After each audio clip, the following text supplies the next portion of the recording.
that's my works car as my works prize drive when I won in the 205. The person in yellows, Richard Burns, is my teammate that year because he won the juniors. So we were both works drivers together that year. That car that I'm in is Simon Davison's winning car, and I now own that car.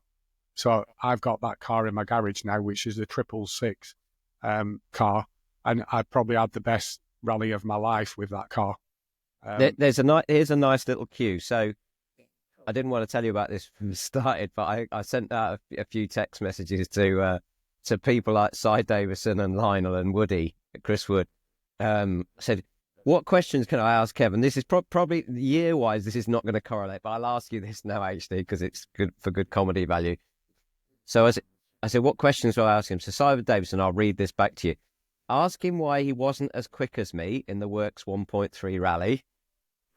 Yeah. Do you want me to answer? It's very debatable, but what we did, identical cars, we both did hip rally that was, it's the best rally in the world. It's the Network Q rally or Lombard RAC rally. He did it in 89 in the same car as me, finished 20. I'll give him his due, probably finished 22nd overall. That's 22nd overall in the world in a 1300cc car, Group A car. And when he did it, it was 100 miles longer than when I did it. So I did it the next year. I did an incredible result, finishing 23rd overall and winning the class like Simon had, but I did 100 miles less. So on the EWRC rally results, we got into a debate lately about, well, who was actually fastest? Because I did the overall, and we were competing for 3.5 hours. So I was competing for 3.5 hours over 5 days. But so Simon did more mileage, so he beat me on mileage. If you average the time down for what you did per mile, his average per mile speed was slightly like 0.1 of a second faster than mine. His overall performance was slightly like one. So I would come out with all the statistics as well and bring out the spreadsheet to prove that. And trust me, I've seen him with his statistics. I tried everything, but the bastard beat me on every spreadsheet. And he had with me and him were on the spreadsheet. There must be something that I had that was better than size. And, we were counting like how many people in the class, how many overall people finished. I was clinging at straws. But in all fairness, he made that car famous and he did ever so well in that car. And I was just so pleased to be part of the Works team that provided me the opportunity to do that as a Works driver, because I was part of a 3-car team that they spent £250,000 doing that rally, and it was a hell of a rally. Wow, mega. When it talks about a rally, I'll tell you what it was like to be a Works driver. So that's the big thing. Is for the first time ever, we had I was given a Works race suit, a race helmet. When we came to do the recce, we went to the hotel and I had a blazer and 2 ties for the prize giving, and the helmet and the overalls were put on our beds, and the professionalism that suddenly came to what we were doing, having the best mechanics working for us and a team that were really dedicated, it is an unbelievable experience, and I valued every single part of that. And Simon had already experienced it, and as Works drivers do, but for me that was my dream come true, and it was a really big deal. One of the things I really liked about that is with Des O'Dell, who'd already won championships, he's trying to find an English world champion. Could he ever do it? And at that point there's me and Burnsy in the same team, and me and Burnsy are winning our class, and Burnsy's doing really well. He's behind me because he's in a slower car, he's in a Group N car. But I'm the only one that wins the class in that rally. But to do it, ultimately, I'm competing against Skoda and somebody called John Hoagland, who's a fantastic ice driver. And we end up after 4 days, it comes down because of gearbox. Generally speaking, my car's faster than his Skoda. So I'm quicker generally. But I've lost a couple of minutes with the gearbox problem. So we've 4 stages to go, not very far. The last 4 stages are covered in ice and snow, and we're in the Lake District and Grisdale Forest, and we're down to these last 4 stages. And Des has already won world championships. He's done everything, but I'm his golden blue-eyed boy at that point because I'm the only one that's running high enough. His lead car, Hacken Ericsson, is out of the rally. the car's blown up, so I'm the lead car of the Peugeots. And they've spent a lot of money here, at least £200,000 to get us all there. So they've invested big time. And I know I'm going to get all the publicity and all the acclaim for the team, never mind, anything else. But I've been winning all the time. Hoagland's great. I know who he is. He's been training me on ice driving. There's a lot of history between the two of us. He's on the same radio length as us, so we're on the same walkie-talkie systems. The two teams can hear each other as we're going through the rally. And Skoda have won their class on 17 rallies continuously.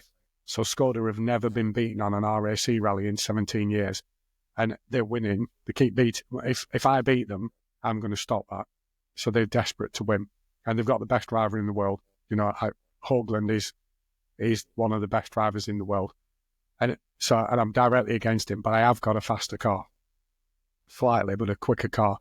So it comes down to these last 4 stages. And this is why the 2 minutes I lost is arguably why I beat my overall time. But anyway, we come down to the last 4 stages, and Des Adele is in the service area, team boss. He looks at me and says, well, good, we've got this far. What's the plan now? I look at the times. I'm 30-odd seconds behind Hoagland. But I can beat him. But I've something like, I'm guessing at the times, but let's say I'm 19 seconds behind. I've got 30 seconds to go. But generally speaking, I beat him by 5 seconds. So I can do it as long as I carry on at the same pace and he does. It's achievable to do this time. So I said, very committed then to my team boss, I'll just go and carry on doing it and I'll beat him. I said, but I've got to, it's icy and slippy out there. I've got to risk everything. I can't hang around like that. I hadn't been hanging around anyway, but give me permission to crash. And I said, I want to run the risk of crashing the car. And he said, no, we need your car to finish. There's only 2 of you and Burnsy in it now. You're second. It's a really good, credible result. It's okay. You can finish second. And looked at me. And then by then I understood the character of Des. And I went, no, I've finished second before in an RAC. I want to win. I'm here to win. And he went, second's good enough. And he turned away from me. And I was like, no. But I'm looking at him and he turned away again. He came back. And bearing in mind Toivonen, who he found as a 17-year-old superstar, had already been killed in Group B by them. And he turned back round to me and he said, just don't hurt yourself. And I was like, does that mean? And he walked away. Yeah. I was like, oh, fuck off now. Yeah, but I've now got to do something. I'd already been driving as fast as I could. So I set off to do the last 2 stages. We do the first one, and Hoagland on slippy, icy conditions, and Hoagland beat me. No. It's like, where the fuck did that come from? And it's like, oh shit. So now I've got to do something really special. And then I did a special stage, a good stage time on the next one, beat him by 5 or 6 seconds. 2 stages left. He's a significant amount in front of me. And then I speak to Des again. I say to Des, this is in a little roadside. I said, they're on the same radio length as us.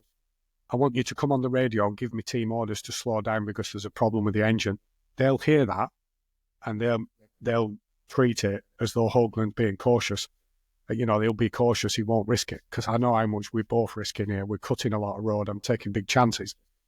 And Des like, right, really got into that idea. Like, yeah, cool.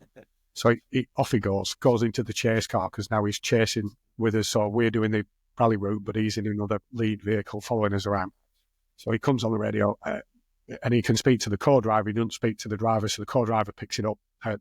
And the team boss never speaks on the radio. So this is Des to Brian. Brian, so he's talking to the co-driver. Brian, I want you to tell Kevin that there's a gearbox problem. We've used a spare gearbox. He must, whatever he does, finish this rally. He needs to be very cautious and be mechanically sympathetic. He's got team orders to maintain his position. And so Brian's like, okay, Dave, over and out. Put it down. Next thing, comes back on. Brian, yeah, I'm not sure you understand this. Put Kevin on. I listen. Yeah, Des. This is Des. I'm Brit, and gives me a proper bollocking this time. To the where we put the radio down and thought, I'm not sure if he means it. Like, I'm really not sure if he meant that second part. So we then and this all comes down to a stage in the Lake District that I've done as a youngster. And I know this stage. The memory. I've done this stage before. I know most parts of it. And I know in about 2 miles there's a gate post that's got a caution. Hoagland's done it before, but he's Norwegian. He's chances of him knowing it like I do. So I've got an advantage here. So we're on the stage start, and I'm visualising it in my mind of which gears and where I'm going to go. And I've actually never done it in this car, but I've visualised every part of it. And I know this gate post that's a caution, that if you don't get it right, you hit it. But it's a fourth gear to go through a gate post, and then you go hairpin right, hairpin left, and you don't have much time to slow down. Fourth gear through a fucking gate post. Sorry. It's 80 miles. But the key to it, from years before, I've been told by somebody that, when in the pace notes the organisers give you, when they say caution gate post, it's because you're going to potentially die if you hit it. And what it means is there's a gate to drive through where they close it in the forest. So it's the width in the road is narrowed by a gate. So you've only got the width of the car. No escape. So it's something the organisers compulsory put it in so you don't get killed. And most of us behave ourselves when it gets to that point because you drive through it, then you carry on. So it's like, right, I'm going to go flat out through this gate post because I know it's the one area where he'll slow down. He has to, and if I die trying, I'm going to die there. So, and there's some steep, this is in the Lake District, there's some big drops off this forest, and it's at night. And so everything's to my advantage, but it's a scary scenario. And like that all flat out, if in doubt, there's no doubt, no question of what's going on here. Don't live. So, don't lift. But it's also where I can cut the road, where I can take the advantage. So we set off. I do first, second, third, fourth. I'm thinking about the gate post. I'm visualising it. Get down the straight in fourth gear. I'm coming towards the gate post, and my eyesight starts to go. So in the bumps, my helmet's pushing on my eyes, as it does in forests. And it's doing that. It's making my eyes go a bit weird. So I'm starting to think, it's a bit, this does happen, but this is unusual because I'm losing my sight. And I thought, hold on, I'm losing my ability to concentrate, and I feel like I'm fainting, like I've got a lack of oxygen. And this is still flat in fourth gear. And I went and started to breathe. And what I'd done from the start, hadn't took a breath. So I had held my breath when I set off. Yeah. So far, I didn't have any breath left. So I went, started to breathe in sheer panic, really. And I was straight through the gate post, flat out, still trying my best to grab my breath. Yeah. It did a little more. Des is halfway down, towards the end of Wither. There's a hairpin at Wither. I take a big turn in, jump off a cliff to take an advantage. It come to the end of it. We beat him by 19 seconds. We're now in the lead as far as I can remember. We're 2 seconds in front of something. One stage to go for the final stage. And we're looking at each other, me and Johnny, at the end of it. It's like, yeah, I'm going to be faster than you. And we know each other. So it's like, this is my home ground. Like, I am going to go flat out, no matter what, Johnny. And he's like, yeah. And I've just got to play the long game. And we don't know whether that he's going to go flat out and risk it. I don't think he's going to do that because he's a mature, sensible driver. But his benchmark is really high. So to win, I've got to beat his benchmark. But he isn't going to drive beyond that. And we make that sort of agreement before we set off. I jump in my car, and instead of going forward, I reverse back into his spotlights without no intention. So I got out of my car, held the whole stage up. Johnny, I'm like, so sorry. I really didn't mean to do it. He's looking at, I was like, I'll smash my headlights now. I'm not winning like this. Like, I'm not setting off until this is all right and you're okay with it. So I bent his headlights back. He pushed them back straight where he was happy. It's like, you do the same to mine. I'm not going any further. And because he knew me, he was like, it's okay. Let's just do it. So it's like, okay, we'll do it. I beat him and I won. And it's a privilege to be competing with him. And anybody that's a rally driver will know who he is. And obviously then when I came to the end of it, Des Adele was thrilled, and to somebody that was looking for a world champion to be on your side, and he was so happy that he had a 17-year-old in Burnsy and a more mature driver at me at 25, being first and second in class, and these young British drivers are starting to make a mark. Yeah. And by then, Colin McRae was part of this as well, because he'd been a work driver along in that Peugeot fold. So Burns. Have you got a photo of McRae around that time? Because I saw something on a website earlier. If you don't, I've got one on here. Have you got it? You got one handy there? Because it's quite nice to. I do eventually, but not in a car. If you is he in a Peugeot? It's out of a car. It's kind of a shaky hand over the bonnet one. Have you got that one? Oh, with my T16. I think I have got that. Me and him. Do you mean with me and Colin? Yeah. We'll come to that. He's there's loads of things about Colin, but I competed against Colin, and he was all part of this Peugeot journey with us as well. But that Colin's a legend for lots of reasons, and being around him, and it is ultimately, I talk about Burns here, not in a more fond memory, but it hurts me that both of them are dead. So it's really difficult for me to talk about them, and I'm saddened by Colin. Like both of them, it's painful for me to talk to, because they were good friends, and even though I didn't become world champion, they did. So just to put that in perspective, my team boss that was looking to make the first ever British champion got two. So Burnsy and Colin came through that, and I was part of that journey with them. So I know how they became champion, and I rubbed shoulders with them for close enough that it's painful for me to talk about Colin, in all honesty. And even I'll talk about little things, but the reason I say that is because most people go, "Oh, Colin was mental, wasn't he? And he did this and he did that." And he was all of those things, but he was my mate, and his death in the end of it is just too sad for me. How he died and who he died with. I can't even bring myself to talk about it. So I can't glorify Colin's driving because it's tainted. And, but I can have the argument whether Burnsy or Colin was the best driver.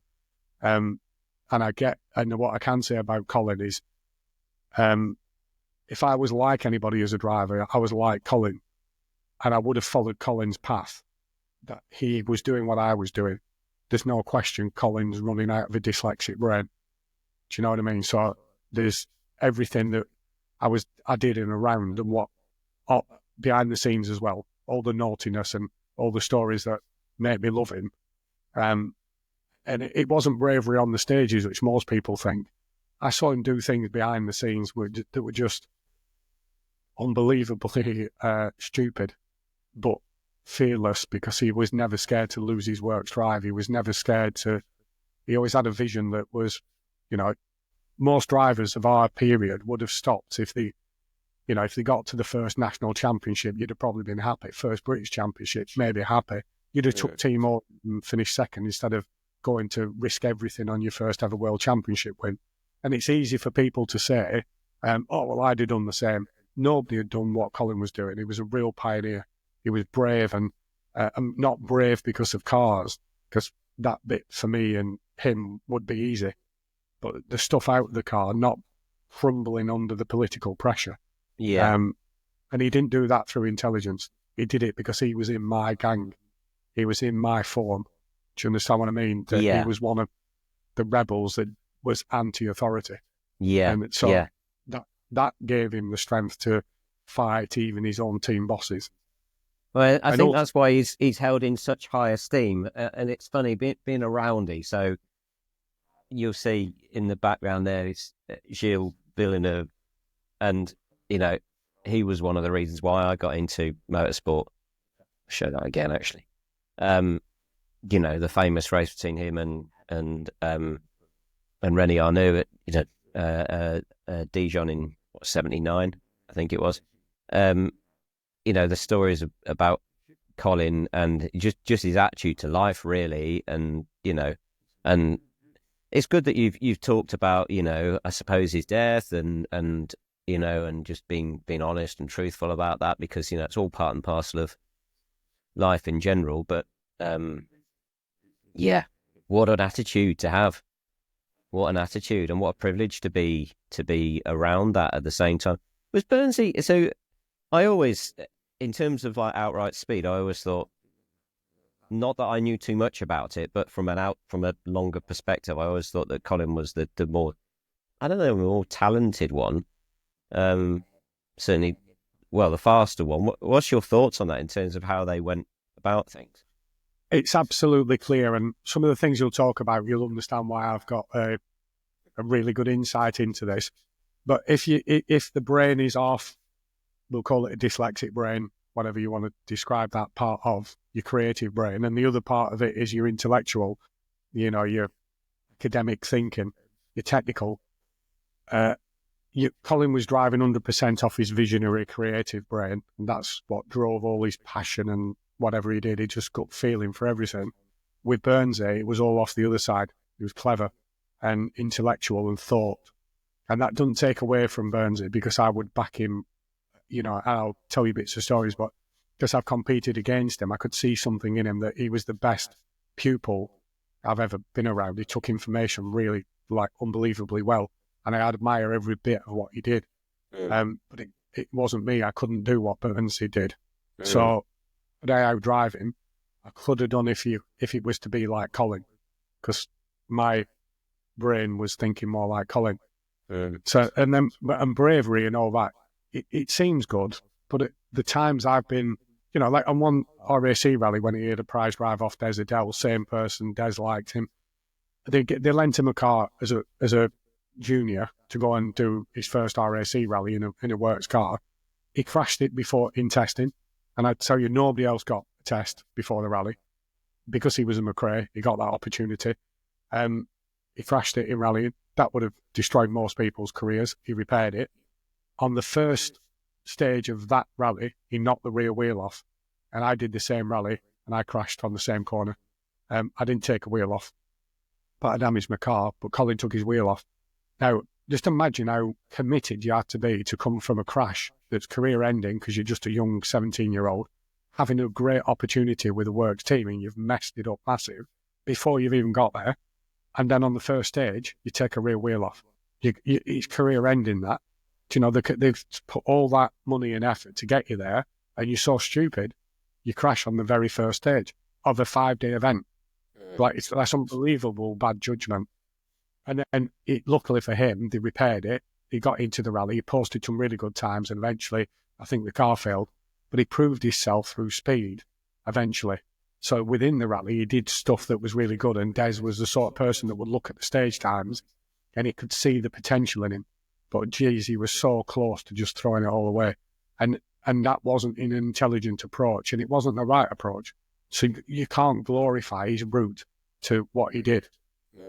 But there are other occasions where he's thrown caution to the wind like that, and it's paid off. But he's gambled his whole career with, where most sensible, normal people could never have done it. Yeah. And I would, would I have gambled the same way as he's done?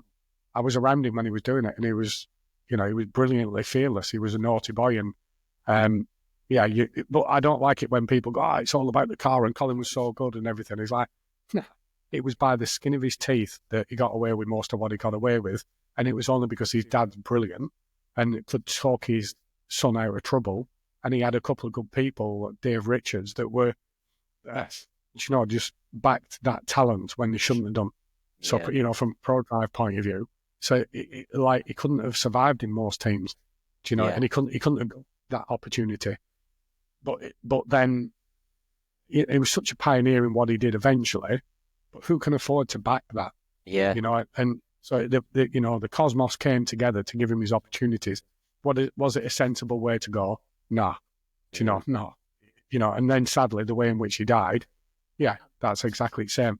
A totally stupid decision, and I don't want to criticize him. It just pains me so much. I can't say that it wasn't that, and I wish I could fucking shake him and say, don't do it. But that's the whole point, isn't it? When you're of that character and you're famous for it, and you are that. I'll tell you another one of my favourite stories. We were on a stag do once together, and in a group, and I was in Glasgow. In Glasgow, and we're going to a club, one of the famous nightclubs, and a bunch of other famous rally drivers. And I've sorted us out to get into the club because we're coming with VIPs. So I go up to the door because I'm an organizer by then. And I go to the bouncers and to get us into the VIP bit and say, I've come with a VIP, there's 20 of us. And they look me up and down and like, oh yeah, like a bit of a chance. And they're like, yeah, we've got permission to come as VIPs. So I've got Colin McRae with us. And they went, Colin McRae, and then by then he's behind me, like 2 places behind. I said, yeah, Colin's with us. Like, we're going to get in. And they went, he's a fucking idiot. He's not coming in here. Amazing. It's not that bad, honestly. It's not that bad. So I then had to start. When Colin behind me is going, fuck him. You fucking. He's kicking from the crowd. So, But what town is this again? What town is this? Honestly, anywhere in Scotland, he had enough of a reputation. But that whole is like, I don't think he's. You've got to be careful what you wish for, haven't you? And I've said as much as I can say, but and if anybody, nobody can exaggerate what Colin was like because he was that. I'm just, if 2% only was his downfall, like I wish he would have finished more rallies and then he would have won more championships. Yeah. And I wish he'd have gone a little bit slower so he could have won those rallies. I just wish he would have done that. And then I've got another regret with Burnsy. I just wish he'd have lived a bit longer. So it's, I'm full of regret with them too. But I've got a million stories and a privilege to be around them. I think there's a book in there somewhere, mate. Well, there is, and I'll come to them. And some of that is about the death. I've shared in that which has got stories in it. Anyway, look at that 100 and something mile an hour flat in 5th gear Group N car. That car bounced off the road at that point. That's in Ireland in Muckish Mountain. Nice. I'm just going through these because I thought as a racing driver you might be interested in them. I quite like the video that we that you pulled up earlier. Have you got that? It'd be nice to have a little bit of seeing it in action. I don't know if it's the same sort of time. Is it around the same sort of time? It will be some of the Works car. I'm just going to quickly go through some of these and the videos will crop up. This one's me winning with no wheel. That's doing a rallycross. No way. Something the race probably not get used to. I then started getting into more in news and started working on my own PR. So I became a bit of a master of manipulating PR and writing articles. That's me in a forest in size car. That's me in my new car. That's me and Des O'Dell and my hero at the time called Harry Vatanen. Yes. And still is my hero. I've met Harry a lot. He gave me my first Henry Toivonen trophy, and that's my team boss. So that photo means a lot to me. I didn't think when I was a 17-year-old I'd ever get to meet them, let alone become a Works driver. And Harry had just recovered back from his near-death incident on Paris-Dakar. So it was such a privilege to be around Harry and receive my winning trophy off Harry. Good evening, everybody. I'd just like to say a big thank you to Kevin teaching me the drastically actually. Hopefully you heard that, but that's Burnsy telling him I taught him everything you know. He's taking the piss there because he didn't believe I did. That's we brilliant. used to die. Yeah, it is. Amazing. And by then he's on a multi-million-pound contract, but just a video that cropped up. Years and years afterwards, this is me and Harry Vatanen and Chris Ingram. So Chris Ingram's a current British champion, European champion, and a lad that I've been privileged to be involved in. So on that occasion, we're doing a display event. But after all those years, 30 years on, Vatanen's still my hero, Chris Ingram's hero, and that's me driving my T16 and letting young Chris Ingram at 17 drive my turbo T16. This is back in when we were drivers, so that big money of that's at Ryton. So that's at Peugeot, where Peugeot is now. So the really? Peugeot Ryton plant, that's Talbot Sport.